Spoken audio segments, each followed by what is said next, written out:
નમસ્કાર દર્શક મિત્રો, DD10 ન્યૂઝમાં આપનું હાર્દિક સ્વાગત છે। હું છું બોની પ્રિન્સ અને હવે જોઈએ આજના મુખ્ય સમાચાર। અરવલ્લી જિલ્લામાં પર્યાવરણ જતન અને વૃક્ષારોપણના સંદેશ સાથે 77માં જિલ્લા કક્ષાના વન મહોત્સવની ઉત્સાહભેર ઉજવણી કરવામાં આવી।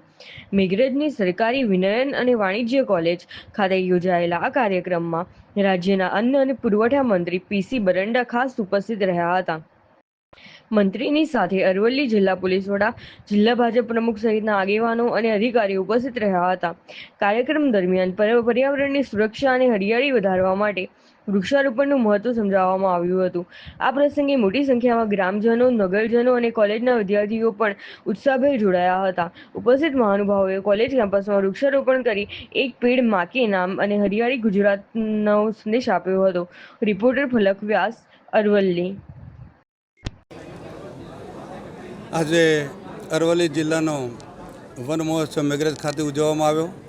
એમાં તમામ પદાધિકારીઓ ઉપસ્થિત રહ્યા, વન વિભાગ ઉપસ્થિત રહ્યું, વહીવટી તંત્ર પણ ઉપસ્થિત રહ્યું અને મોટી સંખ્યામાં ગ્રામજનો, ભાઈઓ અને બહેનો ઉપસ્થિત રહ્યા। અને આજે આ 77માં વન મહોત્સવની અંદર ગામડાની અંદર કેવી રીતે વધારે વૃક્ષો વવાય અને માનનીય પ્રધાનમંત્રીશ્રીનું આહવાન છે કે આખા દેશની અંદર એક પેડ માં કે નામ પર એ અભિયાન 3 અંતર્ગત આખા દેશની અંદર આ વૃક્ષ વવાય અને વધારેમાં વધારે આ ગુજરાત હરિયાળું બને એ માટેના તમામ પ્રયત્નો આ વન વિભાગ દ્વારા કરવામાં આવશે। સાહેબ, અરવલ્લી જિલ્લો અલગ થયાના આજે 11 વર્ષ જેટલો સમય થયો છે, બરાબર? હજુ કેટલીક કચેરીઓ આપણી સાબરકાંઠા જિલ્લામાં છે, જેવી કે આજે જે વન વિભાગનો કાર્યક્રમ થઈ રહ્યો છે એની જ કચેરી આપણે ત્યાં નથી, પોલ્યુશન કંટ્રોલની નથી, ફ્રૂટ ડ્રગ્સની નથી।